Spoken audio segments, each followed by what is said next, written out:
Kumbaya, my Lord, Kumbaya,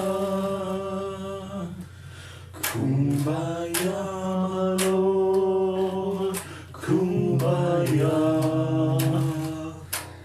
Kumbaya, my Lord, Kumbaya, Kumbaya, my Lord, Kumbaya.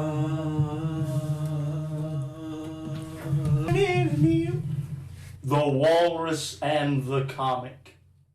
All right, ladies and gentlemen, welcome to episode number 3 of the Walrus and the Comic podcast. I'm your host, Ron Terry Brett. It was another exciting week of sports and just like sports life in general. Where are we going to start off? Oh, we got a lot to get to. Let's. You want to start with baseball? Be my guest. Major League Baseball. The Astros. How terrible are they about to get this year? You know, even if they were good, I think it would probably be smart for them to tank. Like, we're talking about a team that, you know what, they're probably going to actually be really good, but do you think they want to go everywhere and just get extra hated on? You know, the hate will probably stop if they lose a lot of games. I don't think it would. I don't think it would stop at all. There's nothing that's going to... And they're not smart, first of all. Well, they're baseball players. We can tell, like, after... You can tell by the way the season has gone and how, like, once it got uncovered and they have stood by it and you're like, oh, we're a good team anyway, we're blah, blah, blah. You can tell they're not smart, so you know they're going to go out there and they're going to want to prove they're champions. But my point is, it is going to be... I think they're going to get booted home. I think they're going to have a bad year in Houston, not just everywhere they go. I think their fans are going to turn on. I don't think so. I think the fans, all they care about is the World Series. And you know what? That's something that obviously baseball feels like they can't take away from them. It's ridiculous. I mean, I think they should yank it. Let's take it away. 100%. You know, take it. You took Reggie Bush's Heisman in college, acting like he doesn't exist. You can do the same thing there. I saw something really cool, actually, an article, but it was talking about Clayton Kershaw, and that was a Game 5 that he was in, and how he threw like 40 sliders within like 2 innings, and the Astros never missed it. Yeah. You know, they always made connections to it. And listen, Clayton Kershaw, quite frankly, could be one of the better pitchers of our time right now.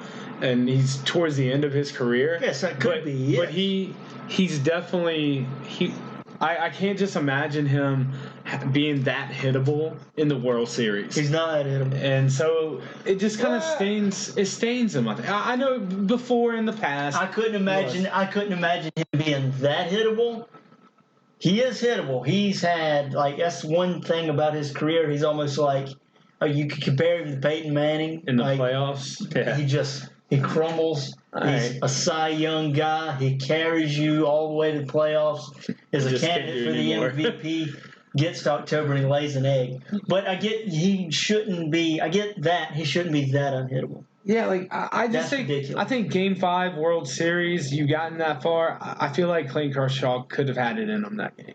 I think that you always get remembered for the games you blow, and like and if you go back and look at that, man, he totally blew his opportunity.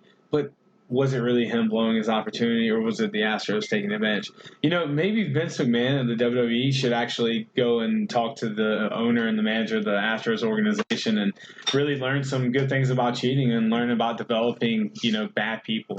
Yeah. Because, it's atrocious. Was it 7 hit by pitches already, and it's just spring training? Yeah, I think we're like maybe 5 games into spring training today, if that many. So how long do you take it before the MLB comes out and says, you know what, any more intentional throwing at them, we're banning you for 5 games? If they do that, people are going to be even more furious because you're not going to fuss at them and you're not going to take away from them, and they cheated. They stole the World Series from arguably the Yankees, from arguably the Dodgers.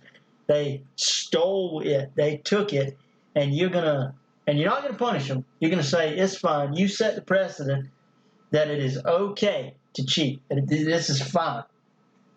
And then you're going to fuss at me when I say it's not fine and you're going to punish me and you're going to suspend me for 5 games, I think that's going to go horribly. So just, just for... The commissioner's already done a shit job, number one. Yeah, he's terrible. Like, what's his name?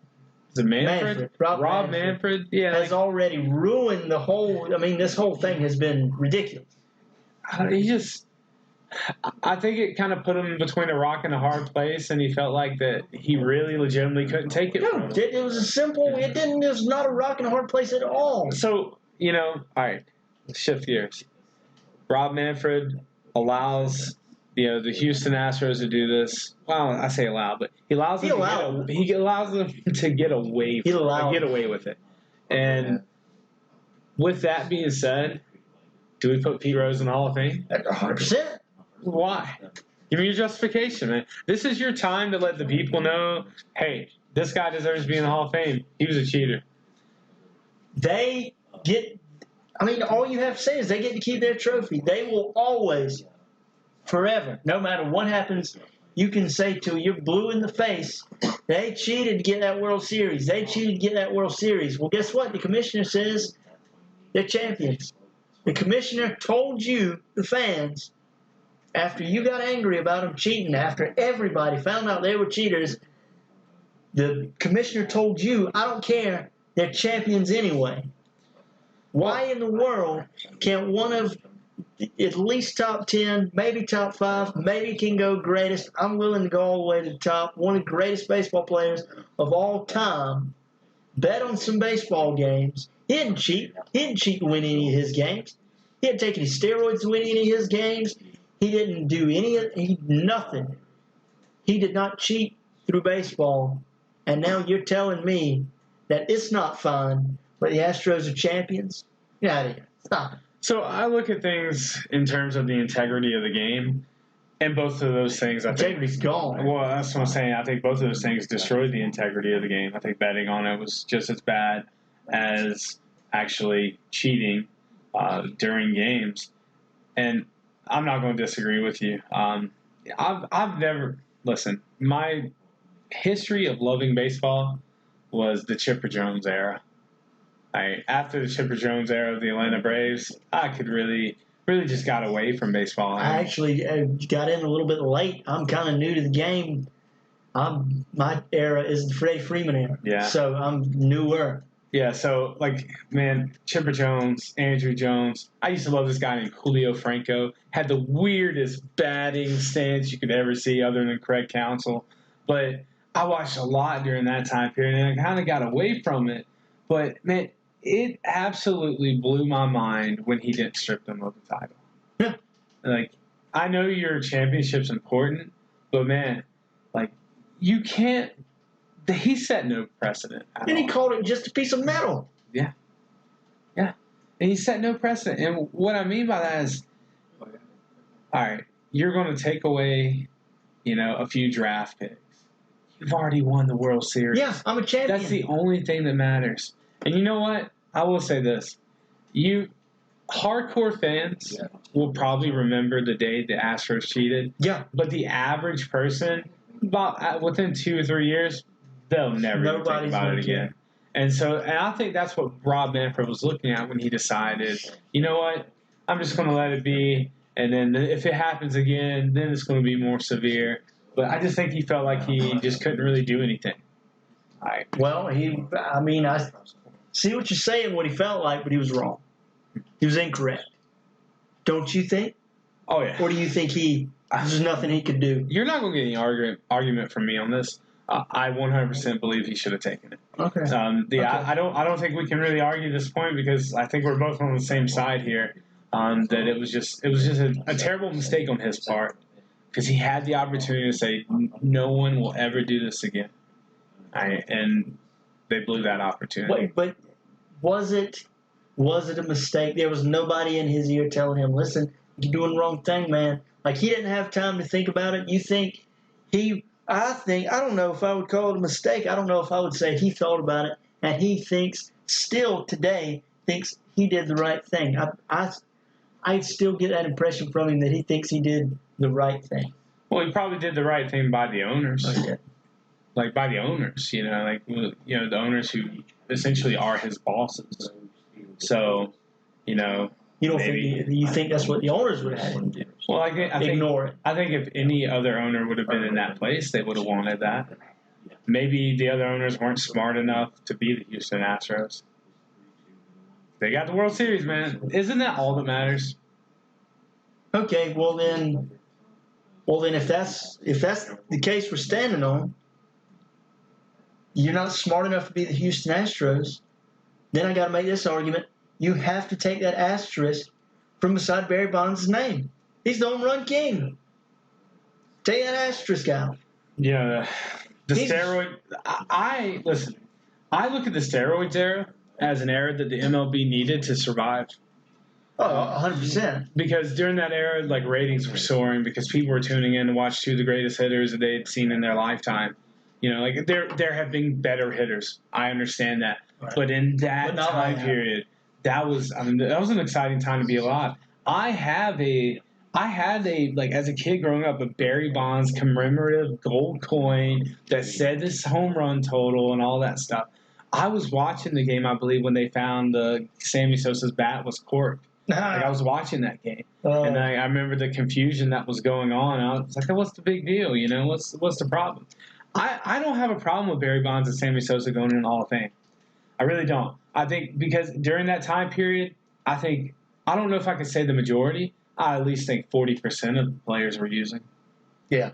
I mean, they didn't all get caught. They didn't. There's no way. They went after the big names. The big ones got caught, but you know what? The big ones were good at baseball before steroids. They were good at baseball anyway. Just get that mental edge. It's kind of that's the reason that the other ones didn't get caught is because they were. It didn't make them 70 home run hitters. It made them just all right. It made them to where they could get a paycheck.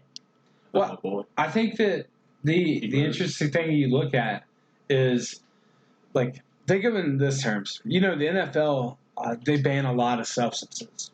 There was a wide receiver who came out of, I think it was Oklahoma State, super popular with the people. He had this, there was this little girl that looked up to him and was at all his games, and they were, close friends. His name was Justin Blackmon, drafted by the Jacksonville Jaguars, I believe in 2012.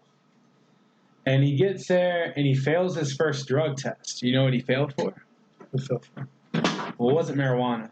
It was Adderall. He was on meth.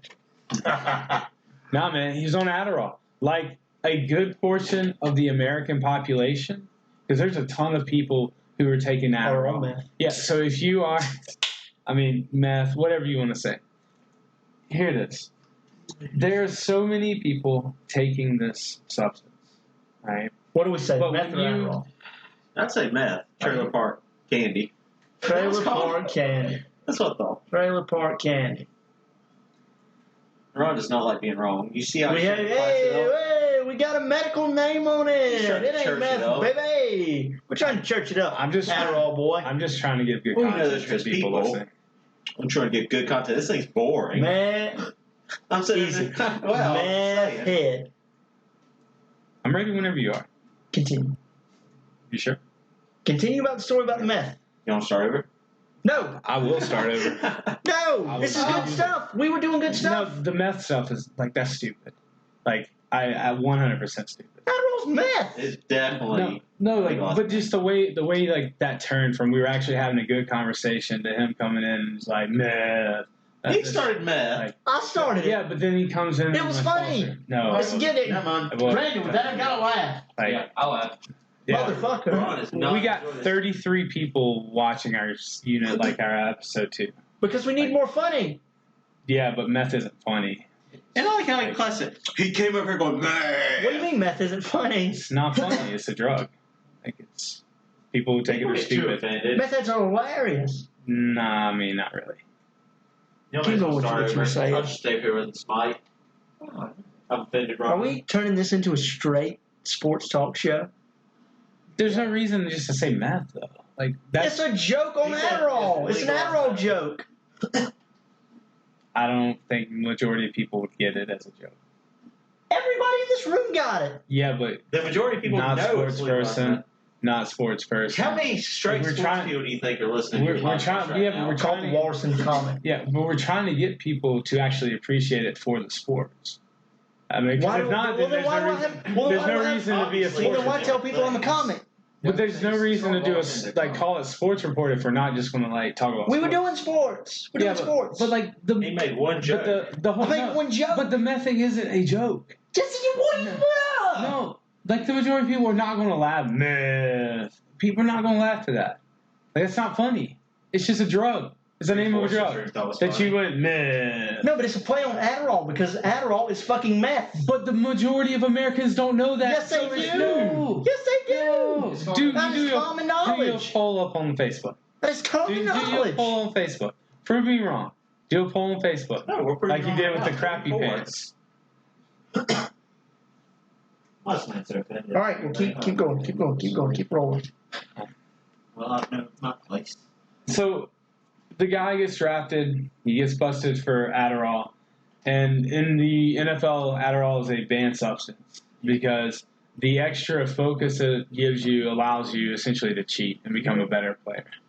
So the way I was looking at it is when you look at the Adderall and those types of things in sports versus taking steroids, essentially they're the same thing, or they do the same thing for you. They allow you to dial in and they allow you to focus and they allow you to get an advantage over people. Pitchers used to do a lot of that. Yeah. Adderall's a big thing in pitching. What was do you remember the pitcher who did the whole game on acid? I don't remember his name. Man, I guess he was kind of like a champion, man. He was a hero. My hero. Like, I mean, just think about it. You play a whole game and you're just like, I've never been on acid before, but I imagine he was probably seeing some crazy stuff. Trust me, he was. Yeah, and so I look at those things and I don't see it as such a big deal, especially when they needed that era to save them from actually just going out of business. Yeah, they needed it. I don't like it, but I see where you're coming from that they needed it. Like, I have never been a put Barry Bonds and Mark McGwire in the Hall of Fame guy. I've never been one of those. But I get where you're coming from. But I've had to go back on it because of Rob Manfred and say, well, if we're going to let the Astros be champions, we have to let everybody else in now. We have to take the Astros, take those away. We have to remove those. We got to put Pete Rose in. If they can cheat, why the hell can't everybody else? Why can't everybody else? I mean, there's no punishment for doing what the Astros did. That's clearly defined. Yeah, I mean, and if they can do it, you got to go back to the past and erase everybody that got in trouble for it and let them in because you just told everybody cheating is fine. You just stood up there and you told them, this is okay. All right, let's move on, man. Let's talk about my favorite thing. Let's hit it. Let's talk about the WWE. I got a lot of opinions on this. Yeah, I know. You know how big of a WWE fan I am, and the people who listen to this, they probably have no clue how big of a WWE fan I am. But let's just say, huge. I was and I want to be. Yeah, but I can't. Did you watch Super Showdown yesterday? Live from Saudi Arabia. I didn't. I was supposed to. I thought I was going to, but I didn't. I listened to a little bit of the Wrestling Observer on it, but I didn't. I didn't watch it. Yeah, you didn't miss much. 100%. Well, the Saudi Arabia shows are glorified house shows. But I'll say this: like, I feel like the last one was pretty great. I enjoyed it actually, but this one was just like everything felt rushed. It felt. I don't know if they just had jet lag, if they weren't there long enough, because everyone seemed to step off. And except like I really like R-Truth. Like, I think he's such an underrated mid-card talent, and he's so good that Brock Lesnar, the shoot he did with him about a month ago, R-Truth totally made everything up, and Brock Lesnar was legitimately laughing in the ring because he thought it was funny. And so I think that's a good sign of how great of a person, R-Truth is there. But you look at some of the matches that happened. The OC defeated the Viking Raiders. Listen, I am not a fan of the OC because I think that they're trying to capitalize on their past, they're past in other organizations, and I just don't think they're that good. Now they might have been good where they came from. Well, that sounds like WCW tactics. 100%. Look who we have that you used to watch on the other show. Look. It's and like, golly, man, it makes me so mad because I think they have the potential to do it, but I think that like WWE limits their talents so much that it just annoys me. The Viking Raiders as a team that is really, when you look at it, they're a team that has international fame. A lot of people in America don't really know who they are, but they're a bunch of really big, hairy dudes, and that doesn't resonate with a lot of American fans. But somewhere like Japan, where they're used to wrestling, like I mean, that's like the period. That's what they look at as all Americans look like that. So like, there's definitely they look at it just that way. Yeah. Can we go to Goldberg winning the title? Yeah. Can we jump? Because I have a take on that. Okay. Do you want to give your take first, or you want me to give my take? Or You go ahead, because mine's going to be negative. Okay, well, Mine's going to be angry. I don't know if mine can be seen as positive because I wasn't a fan. Because let me tell you this. I watched this match, and I'm like, are they really doing this to me? They are. And we've had this talk before, Brett, where you've told me that the biggest thing that gets you going, the thing that you hate the most about the WWE is how Vince McMahon basically thinks the fans are stupid. Yeah. Right? And this is one time I know there's been other times, but this was the most recent time where I was like, man, Vince McMahon thinks I'm stupid. Yeah. And you watch this match, Goldberg comes out. And no matter what I give you, you'll pay for the next one. I know. And I'm probably going to a WWE live event soon. And I still have the WWE network. And he knows he can. He knows he can. And he's not going to stop putting out horrible product until people say, all right, I'm not giving you any more money until you fix this. Because right now he knows, give them anything. I can do anything to these goofballs in the stands, and they're just going to pay me, give me money, put it in my hand. I can do anything to them. You know what's crazy? The people of Saudi Arabia loved it. Like, you can listen to Dave Meltzer, and he'll be super critical about it. He'll talk really bad about it. Because in America, it would not have flied. No. But in Saudi Arabia, they freaking loved it. I'm not like, and that arena was packed out, dude. I mean, I don't think I saw a seat open in the building. And Goldberg is coming out. You hear, Goldberg, Goldberg. And you feel like you're back in the 1997 WCW where Goldberg is about to come out and beat Hollywood Hulk Hogan and win the world championship. And, well, what do you know? He comes out. He's face-to-face with The Fiend. The longest part about the match was the entrances for both of the guys. Right? He's face-to-face with The Fiend right there looking at him, blowing his little snot boogers out like he likes to do. And boom, goes for the spear, hits it. The Fiend kicks out, picks him up, tries to go for a spear. The Fiend hits him, then hits 4 spears in a row. And you're like, oh, man. Goes for the pin. 1, 2, Fiend kicks out. No selling it. Like, everything. There was no selling anything. Right. Now, that might have been by design because the Fiend's been unstoppable the past 3 months. Like, nobody's really been able to do anything to hurt him. And then here comes the magical moment. The moment every WCW fan loved. The moment every WCW fan of the past just looked to and say, this is Goldberg, and this is why I love him. He's the best thing ever. That's why everyone wanted to see him go against Stone Cold Steve Austin. And, everyone thought he could be his tail, which I don't think so. But he goes for the jackhammer. He picks him up, and it's a glorified power slam. He literally picks him up to try to hold him, and he can't, and so he just comes right over and falls because he's on him. 70. He's 54, I think. I think he's 54. Wow. Yeah. You're trying to pick up a 300-pound man for the jackhammer. It looked atrocious. Now, what's your gripe about it? And maybe we can have some dialogue about it. You know what's telling me? What? We got nobody else.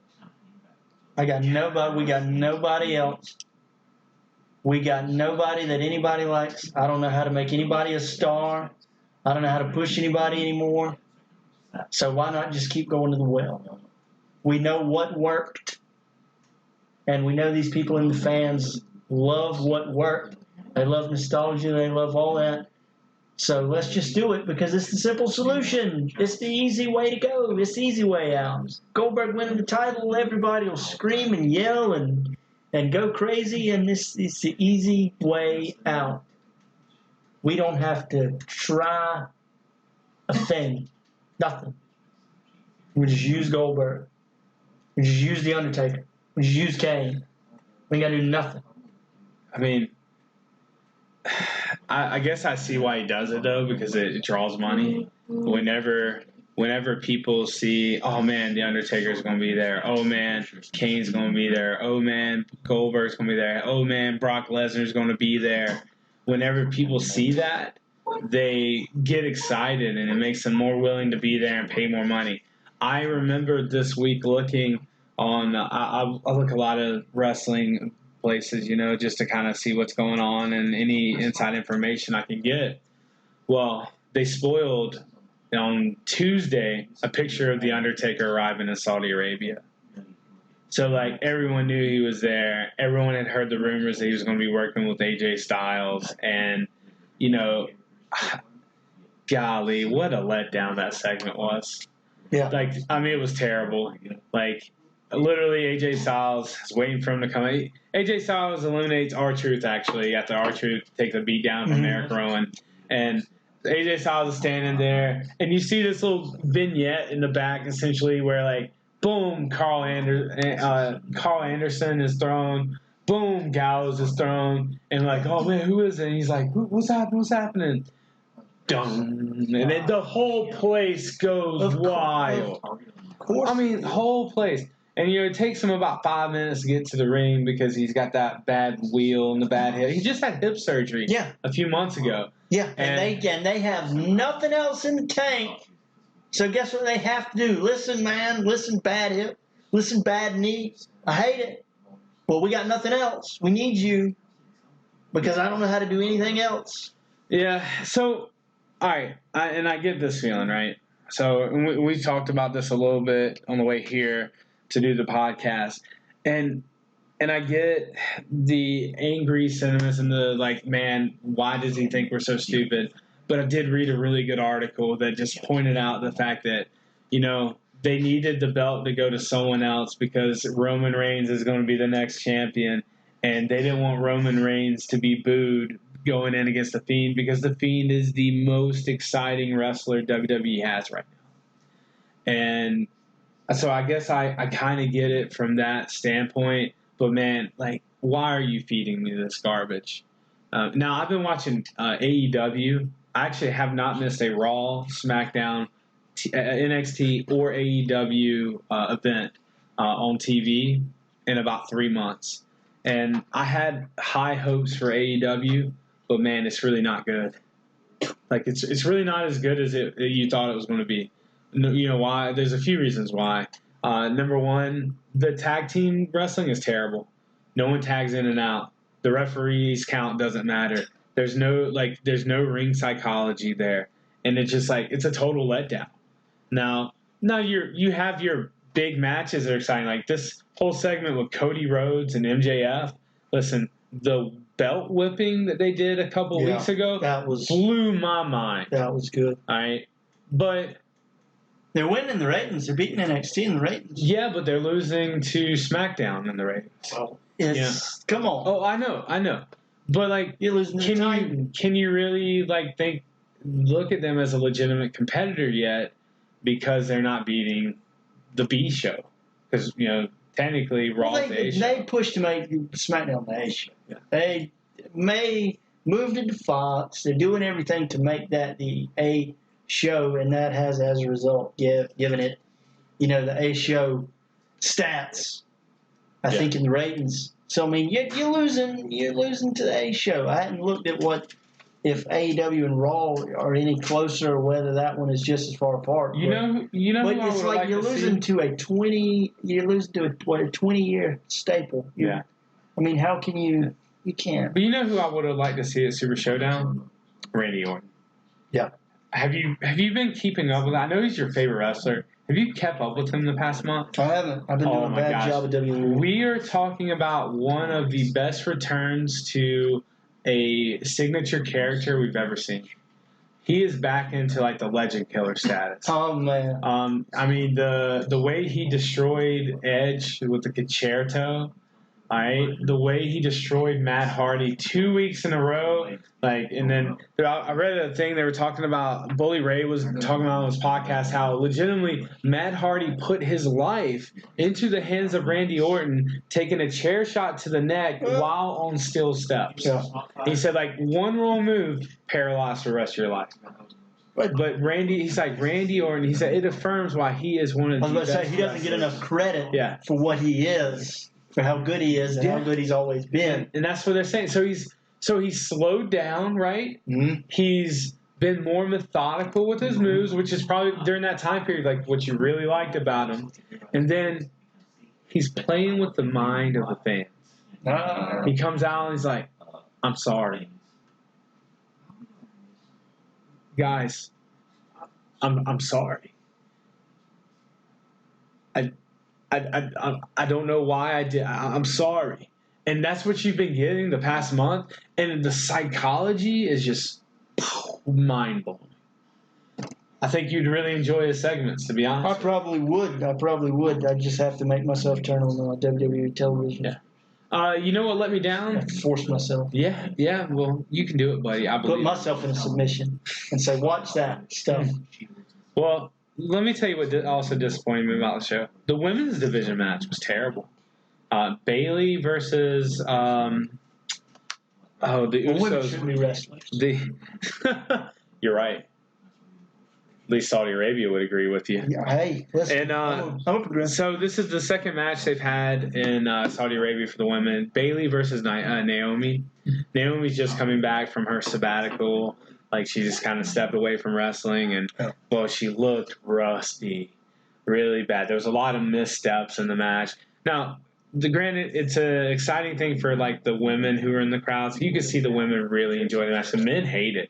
They're absolutely detest it. You can look at the faces of the people, and they're like, the little kids love it, women love it, men are like, what did he do? Well, you know, they have to wear the shirt that covers their upper body. Now, this time it didn't cover the lower body. Bailey was hanging out a lot, you know. Naomi was hanging out a lot. But, like, the upper body's up. And it's just like, you look at it, and Bailey is my favorite women wrestler. 100%. Oh, who do you like? Becky. The man. You're so, like, typical WWE fan. Get such a typical WWE fan. Bailey is by far superior. And, you know, you can go back and look at some of these matches she's had with Sasha Banks. Bailey doesn't look like somebody that could beat somebody up on the street. Well, here's the thing, and this is where I think the WWE messed up. They turned her heel. She should not be a heel. Becky Lynch can play a great heel. Sasha Banks, Charlotte Flair. I don't believe Charlotte Flair should ever be a babyface ever again. Bailey should be a manager. Her wrestling skills are. She doesn't look like somebody that can beat somebody up. She doesn't look like somebody that's going to win a fight. But, you know, like, I think it's weird because we're kind of transitioning to a time period where men actually are okay seeing big burly women who would look like they could beat them up. And I think that's where you get at. Like, I feel like you'd be a big fan of Shayna Baszler, former MMA fighter turned wrestler. That should be like, a who champion. legitimately, like, can beat people up. You know, when I'm watching Bailey win a match, and this wouldn't happen. Have you seen, like, Rhea Ripley from NXT? Yeah. Oh, my gosh. What a amazing wrestler. But just kind of, I know we kind of took a little tangent there. Like, the Super Showdown, like, I feel like I wasted 3 hours of my life. I mean, that I can't get back. So Saudi Arabia shows you everybody involved is wasting however much of their life they put into it. I just think the WWE gets paid so much money. I think it shows it's really for the money. 100%. Everything he does is for the money. He's got to fund XFL somehow. It's got to keep it going. XFL ain't gonna fund itself. I'll tell you that. Is your opinion turning on it? I sense some different feelings here. I liked the first week. You start looking at it again. The quarterback play, not up to par. Yeah, I've seen a lot about that. I do like the Walker guy though, but as a guy on ESPN Radio explained, he's like, I watched Walker play all preseason for the Indianapolis Colts, and he was terrible. And maybe it's just he's playing against bad talent. Yeah, maybe we were just so excited to have football. Watching, is it Andy Murray? Yeah. Man, if you had any thought going into at any point him playing at Georgia or him leaving Georgia coming into this XFL season. Aaron Murray. Yeah. I don't know. Andy Murray is the tennis player. There it is. We're not talking about tennis on this show. You turn it off here for tennis.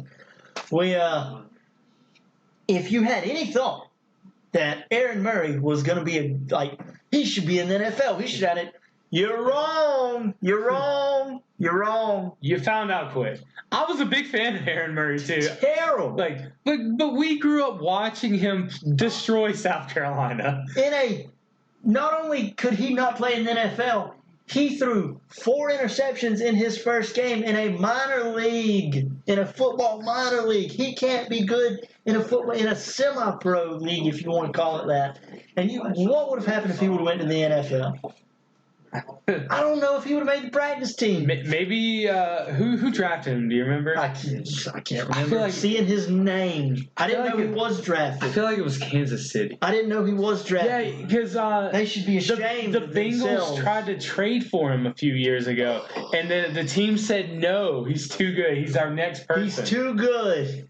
He's too good, is what they said. He's too good. They were holding him because he was too good. And now he's just playing for the XFL. What? Now, I think there is potential for it to evolve. If you get better players who just aren't drafted or get cut early, and you see that that development happening. Listen, I'm excited to have football. But it really is, our last 2 or 3 podcasts, the feelings have kind of died down quickly. Yeah. I was excited. Oh man, this is. One thing I want to talk to you about. Okay. And this happened locally. All right. Ooh, locally. This happened locally. Okay. I like local stuff. Johnsonville High School, I believe it was, in North Charleston. Yeah. Basketball. Okay. I didn't get the specifics. I read an article. I think as the game ended, there was a fight. All right. I'm reading the article, and I'm going through comments on the article. And I'm seeing a bunch of old people calling the players. They're just thugs being thugs, thugs being thugs, thugs being thugs. You know what I find interesting, and I want you to help me. Okay. I want you to. I'm gonna try my best. I'm not going to tell you what I think. I want you to tell me what you think, why this is the way it is. All right? All right. You go to that basketball game, and people in the comments all said that being a bunch of thugs is just thugs being thugs. They should have arrested them. They should have blah, blah, blah, blah, blah, blah, blah. Hockey. How many fights does hockey get in? 3 or 4 a game. All right. Baseball. Let's take a little less than hockey. Let's take Bryce Harper and Hunter Strickland. Got in a pretty good fight. Was it 2-3 years ago? Yeah. Got in a pretty good fight. That was a good one. Brian McCann, Braves, got in a pretty good fight with a player from the Brewers. Yeah.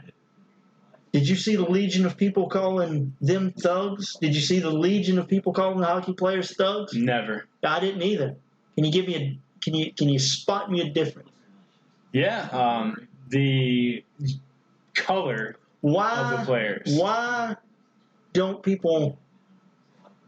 What goes on in people's heads? I can't. Are we really getting into political discussion here, because it's systematic racism?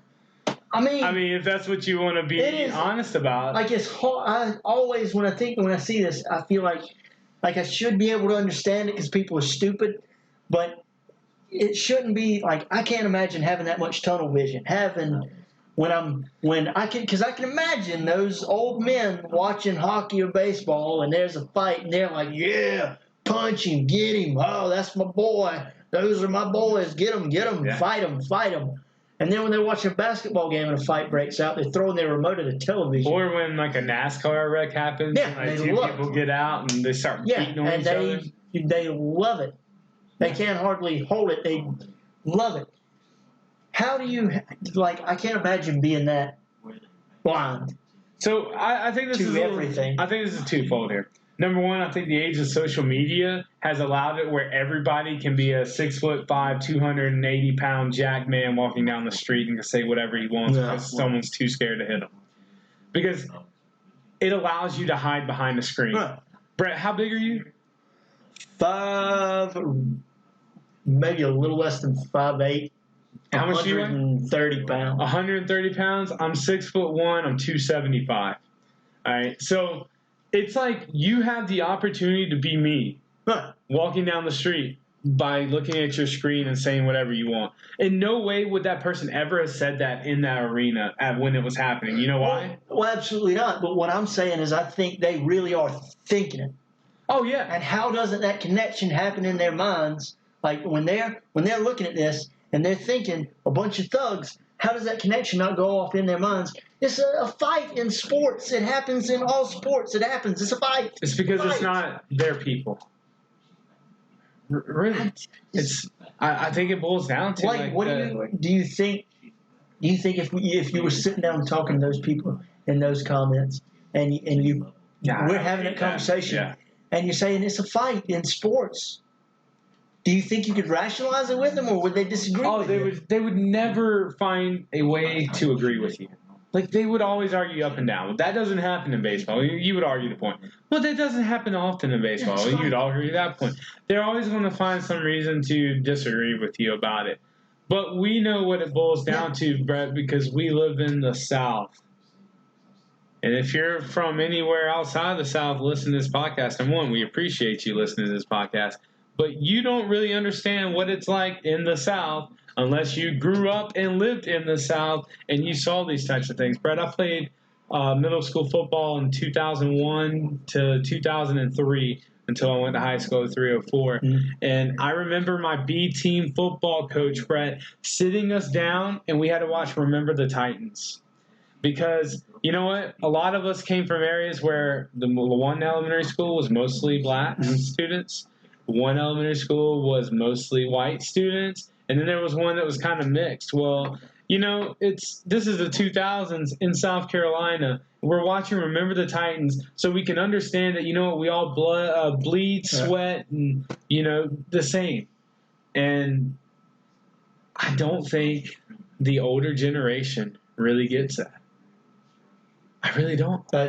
And I know it might not be a popular thing to say for anyone who's outside of the age that we are, but they have no clue. They really don't understand. And I guess it's hard for me to get in their mindset too. I don't want to be in their mindset. Well, no, I'm not saying that I want to. I'm just saying that it's impossible for me to put myself there, thinking especially those old men who have played sports. You know, I've never played sport, but I can imagine that you get in a fight. It is emotional, it's physical. A fight happens.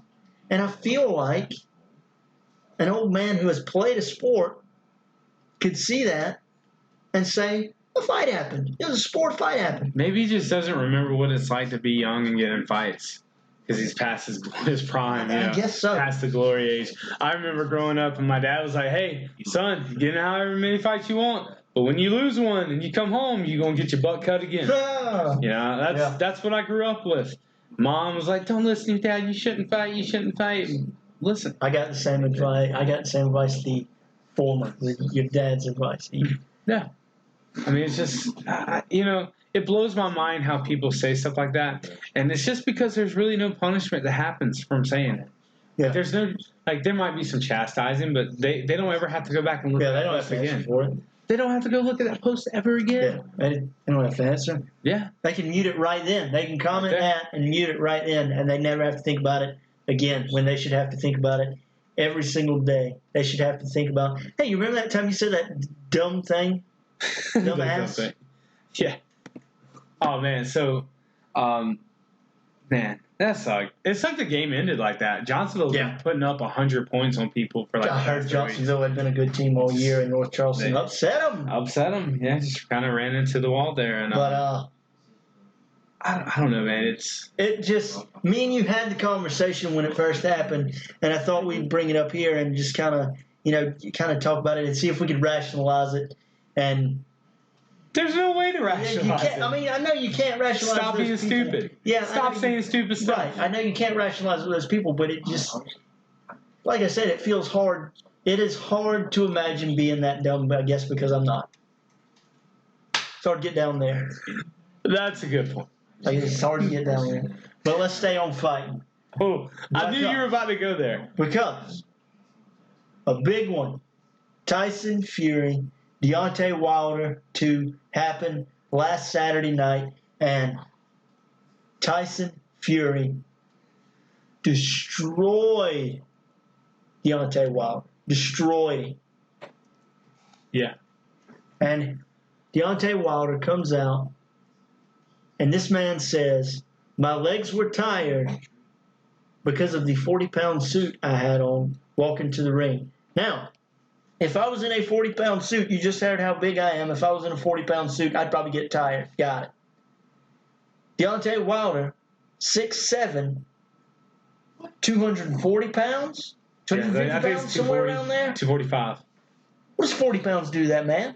Nothing. What does carrying 40 pounds do to that man? Nothing. You lost. You lost the fight. Once again, we live in this age where you lose a fight, you're going to make excuses. That's what people do. Oh, I slipped. Oh, the sun was too bright. Oh, I came out and looked like Shao Kahn, and you know what? I just messed up. Yeah. Here's the thing. I don't think Deontay Wilder even belonged in a ring with Tyson Fury. No. I think the verdict on him, as far as I've heard of him, has always been he's a fighter, not a boxer.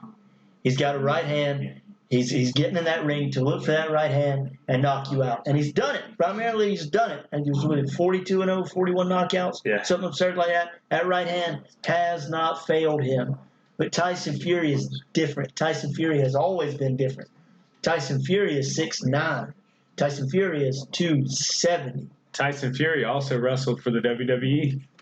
He did. And Tyson Fury is a boxer. He can fight and box. And not only can he box, for a 6'9", 270, man, he can move. He's got movement. He's got speed. He's good. Deontay Wilder had never fought anything like that.